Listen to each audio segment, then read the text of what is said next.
glass and chrome foyer, where Charlie from Ghana was on reception, absorbed in the football results on his smartphone. At the top of Ludgate Hill, in the new precinct to the left of St. Paul's Cathedral, Stacey found an empty litter bin. Extracting the few framed photographs from the box, she tipped the rest of the contents into the bin. New packets of tights, sundry redundant cables, energy bars in battered packets, a toothbrush, paper clips, pens, old birthday and Christmas cards, a rubber spider someone had left on her computer screen on April Fool's Day, and a small cascade of other objects, which represented, that Wednesday afternoon, happier and more certain times. After the box was emptied, she crammed it down on top of everything it had contained, breaking it in order to fit it into the bin. When she was 14, she remembered, and her mother's brother had left the Royal Air Force, she had stood in the yard behind her modest childhood home and watched him burn his uniform in a galvanised metal dustbin. "We don't do nostalgia," her mother had said to Steve when he was Stacey's fiancé. "Not as a family.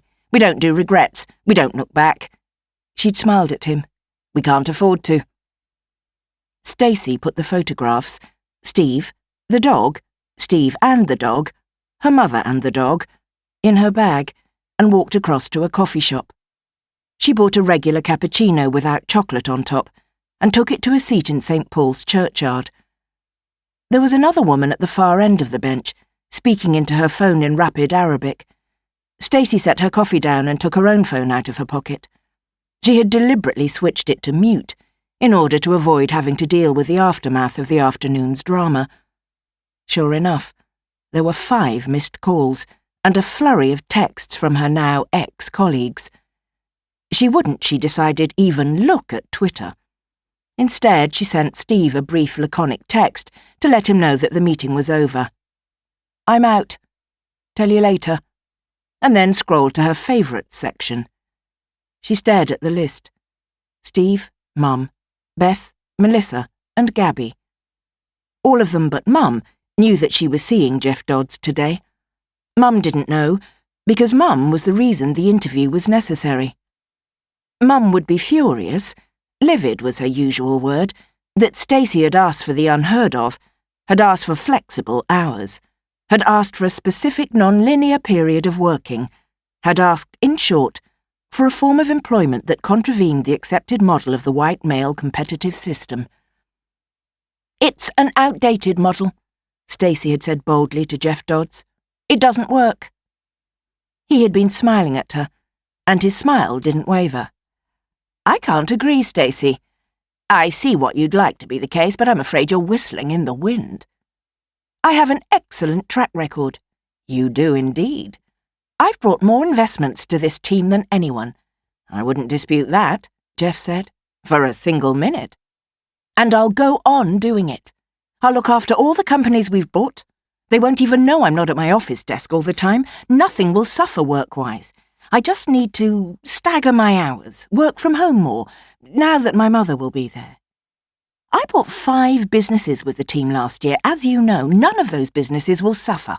I'll visit everyone every time something needs assessing or sorting. All I'm asking is that I don't need to be tied to this desk in this office all the time. I can go through all the portfolios every 6 months, just as I always have, but from home." Jeff Dodds went on looking at her, went on smiling. Then he leaned forward, put his elbows on the desk, and spoke with quiet, unmistakable emphasis. "No. Sorry, Stacey, but no." She took a breath to steady herself. "Why not?" Jeff let his smile fade. He ran a hand down his tie. "I need someone dedicated to a lockstep career. I need someone who is physically present in this office 10 hours a day minimum. I want someone hungry, someone who is at the point of catching their ambition wave." She felt a heady rush of fury. "So you are prepared to derail someone who is truly valuable to the company for some young guy primarily motivated by money?"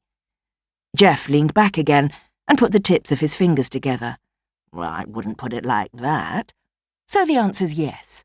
"Stacey, I really don't want this to get personal and unpleasant."